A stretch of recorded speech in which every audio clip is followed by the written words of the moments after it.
The Kyne legacy in the military and the McGuire legacy in the military has been like centuries old. My grandfather, Joseph Kyne, went to World War II. William B. Kyne went to World War I. My grandfather, McGuire, retired as a full colonel from the United States Air Force. So all my childhood we talked about, you know, war at the dinner table. War was cool, the military was cool. Everything was cool. You got a point of discipline, served your country, all the honor, the nobility, and the integrity you have to serve your country. So that's what we did, and then so it was my turn. I was totally enthused by the opportunity to serve the American people, and I went in the military. I enlisted when I was 17 years old, and then I was trained down at Fort Sam Houston as a medical specialist.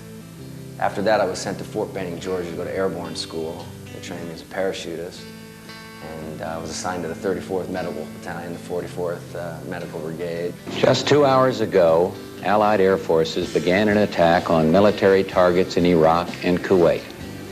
These attacks continue as I speak. Ground forces are not engaged.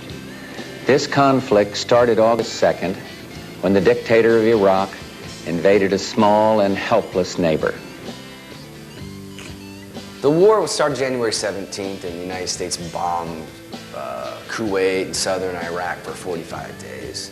Raining bombs, not just, you know, a little air raid here and there. They rained what turned out to be between 300 and 350 tons of depleted uranium into the soil and all over the landscape of the Middle East, just putting a toxic thumbprint on that area using a radioactive element known as depleted uranium now. And so they rained these bombs there for 45 days. Every night they'd bomb, and all day they would send bombs, and we sent bombs 24 hours a day, and it was like sitting around in an airport all day because planes were just blazing by all day. So because southern Iraq and Kuwait had been so extensively bombed, everybody was running into this 300 to 350 tons of depleted uranium. Dense depleted uranium slashes through metal, spontaneously erupts in a fireball. Much of the dart-like projectiles turn to flaming dust. DU is brutally lethal and difficult to clean up. Slightly radioactive, half of it decays in 4 billion years.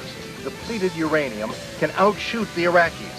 The 1991 Gulf War was an overwhelming rout, but it left the battlefield littered with more than just charred hulks and dead soldiers. Years later, activists say Geiger counters confirmed presence of radioactive dust from those uranium bullets, and that dust, some say, may be a crucial clue, a clue to mysterious Gulf War illnesses.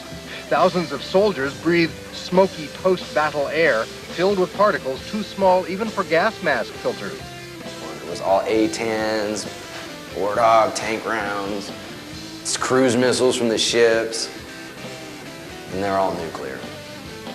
I'm just going to go out on a limb and say it's in every single round that's coming out. You can't, I mean, 300 tons of it is confirmed, 350 even by some folks. But what really happened was the soldiers were walking into depleted uranium. They walked into it, their insides started melting. They had extreme radioactive exposure symptoms instantly. They were pale as a ghost. They were vomiting. They were falling over in place. They were walking around looking like they had just come out of a microwave oven. There was a forward group that had to come in to dew clean this up. It was toxic. It was radioactive, and they didn't want the media or the world to see this. And so the media or the world never saw it because the engineers dug out trenches on the side of the road and buried everything. And those soldiers that worked in that area have what they refer to as a lot of alpha radiation by way of ingestion, the dust particles that were created. So they ingest these particles, they get in here, and they stay in your lungs and your kidneys for so long because a lot of these troops worked in this area for months on end cleaning it up. And so this happened to them. They ingested these particles, they became very, very sick. You have gamma radiation, beta radiation, and alpha radiation. I saw all the symptoms of all of them in 1991, and I had no idea what I was looking at then. This weaponry should not be used next to a ground soldier because there is no medical treatment for it, there's no cleanup for it. If you're hitting civilians, you're hitting turf, you're hitting pavement, you're hitting buildings.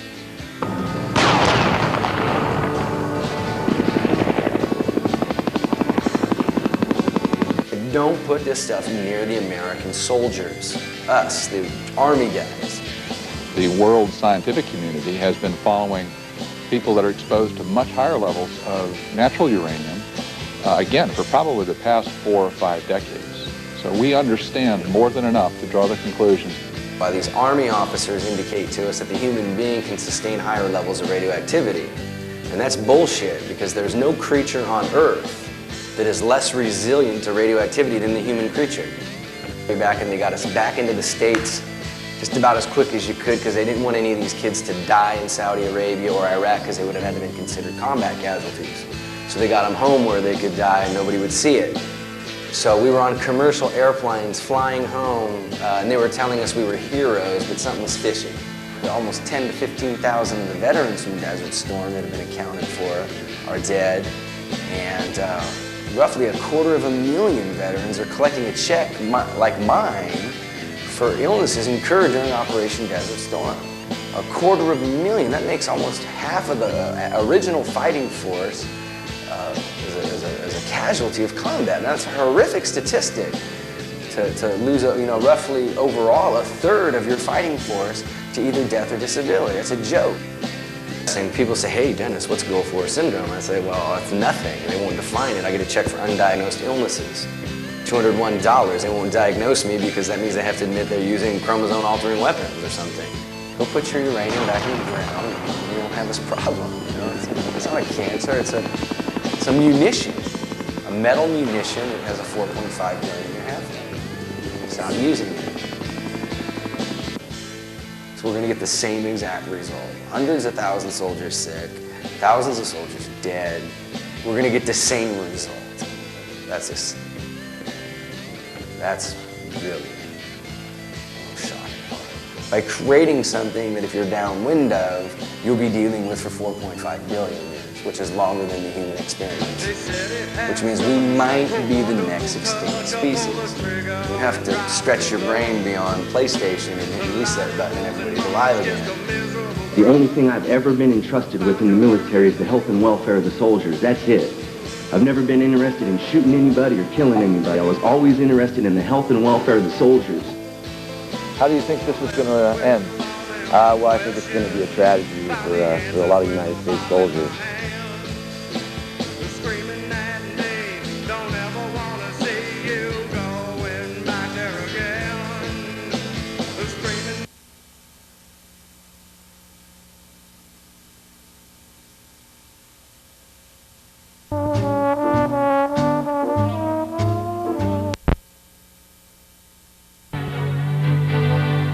Serving San Jose and Campbell, the Community Channel, Channel 15A.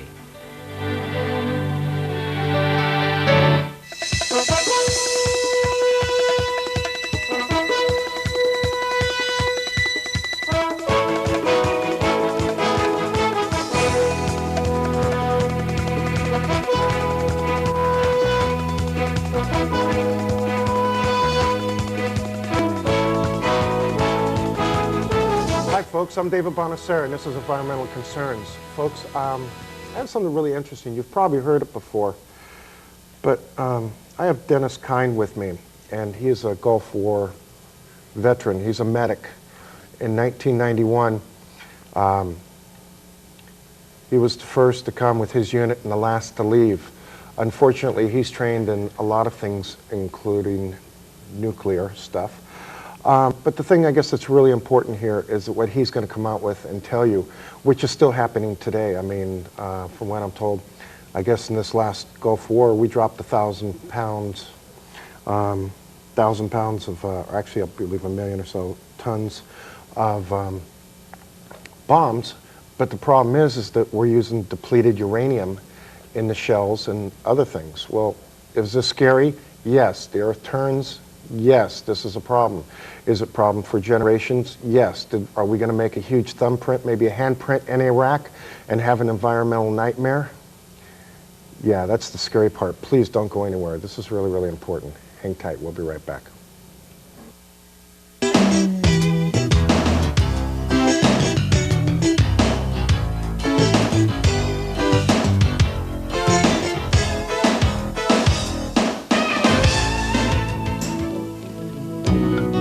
Is your family at risk from unhealthy indoor air?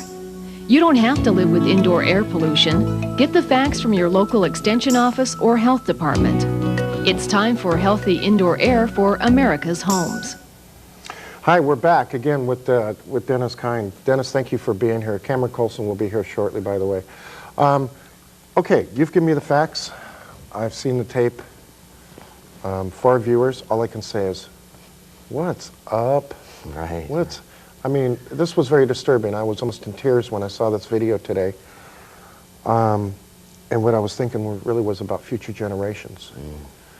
Talk a little bit. I mean, you were in Iraq for 10 months. Right.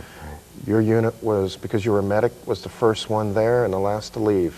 Right. Talk about mop-ups. Go ahead. Talk about mop-ups, absolutely. The future generations, scenario is I started that in 1991, the future generations scenario. I was telling people, man, it's really got me looking at little kids, very concerned. I was 21 years old, and I was alarmed at the fear I had for our future generations, because what I had witnessed over there was unexplainable. There was a lot of misinformation and a lot of things being told to the American public that they were never substantiated or justified. And so, yes, I was one of the first support units shipped to the Middle East after Saddam Hussein invaded Iraq, or Kuwait back in 1990. And he invaded in August of 1990, so we shipped shortly after that because they needed medics in the country, and we were one of the first companies in the whole Army to have Humvee ambulances. Okay. So we had the special ambulances that could drive through anything. So we got shipped over there. We were all the way up front with the 24th Infantry Division, the tankers. And so they were in the tank battles, and when the ceasefire occurred, we were the last medical unit to leave the front line. I mean, you spent 10 months there. The war didn't last that long. Right. So fill in the blanks for me. Fill in the blanks. Between August and the 90 days post the day we got there, because what happened, our vehicles sat on ships. We flew on a plane and our vehicles came on ships, so they got there long behind us. We stayed in this area called Cement City, which was just a toxic dump. Used to be a cement factory. And that was where we stayed. And then when our vehicles showed up, we went out into the desert where we were exposed to all kinds of ingestion of sand, which turned our insides into tapioca. This coupled with the vaccination shots we'd had, they had dysentery. So we had heat casualties that were incredible, but the rodents really were very, very poisonous out there in the middle of nowhere. So they brought in these pesticides to kill everything, and these aren't pests, these are rodents. So you imagine how toxic they must have been. The people were walking into them. And I know that toxins like pesticides accelerate with heat. Absolutely. And outgas. Right. Been there. And then you have this other situation was the Department of Defense ran out of their own pesticides, so they started buying on the black market in the Middle East and dumping them everywhere. Then, so that's our blanks. What we're doing is we're moving forward gradually from Doha, Iran, Saudi Arabia, all the way to the southern border of Iraq, or the northern border of Saudi Arabia, which is where we're sitting. That's what we spent from August to January doing. And we spent Christmas out, in a modified airfield that we were creating to bring our people forward. We were talking earlier, and you were talking about, let's just get into the whole thing, right. the midst of this. And you were talking about all the clouds. Well, we were showing on TV all the oil wells spewing, all the black clouds. Yeah, a lot of that was there, but there was a lot of stuff that we saw that really was something else. Right. Unique to the world, obviously, because they weren't attending nuclear biological chemical school in Fort Benning, Georgia, like I was. But one of the things you study as a young private all the way through your military command is the flash and the blast of a nuclear impact, and we're trained to... Now, I just heard on ABC today that, the military's denying that there was anything other than just bombs in that stuff. But yet, I'm talking to a buddy of mine who's in the space program, and he's talking about, oh yeah, those pretty things you see up in the air? Yeah, that's depleted uranium. But everybody's told that it's not that bad. You were a medic out there. You were trained in what? Well, not only was I trained in the nuclear biological chemical, not advanced nuclear medicine, so to speak, but I'm looking for signs and symptoms.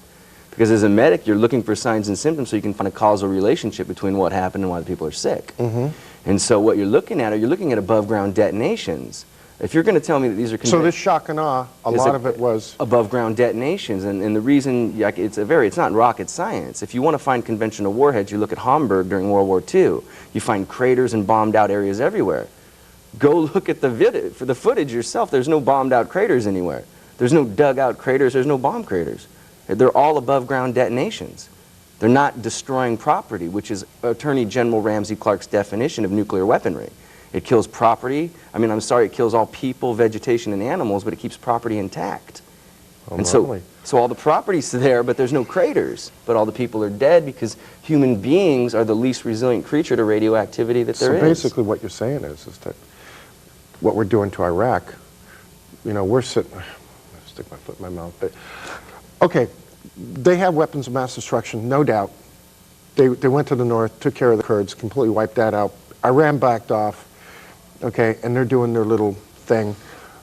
But the point is that I guess coming in, are we any better with what we're doing than what he did? Ours is just long term. Theirs was short and sweet, as they would call it. We called it just complete annihilation. Well, but this is definitely an overwhelming use of force, but this was also just written into the budget plan. They wrote overwhelming force as a approved method in the new budget plan that they picked up the $400 billion for. But the problem is that the scientists have become detached from reality. They're trying to scientifically analyze this and say, oh, it's okay to use this. It's okay, no problem. The human being has been exposed to higher levels of natural uranium, therefore it's okay. But this is reprocessed enriched uranium. It's not natural uranium. It's gone through a process before it became weaponized. Therefore, it's not natural uranium. Okay. It means the scientists have become detached. So is this worse? Well, it means that there has to be a mental transformation in the scientific community to really expose uranium by looking at the chemical chart and saying, hey, it's radioactive. It says right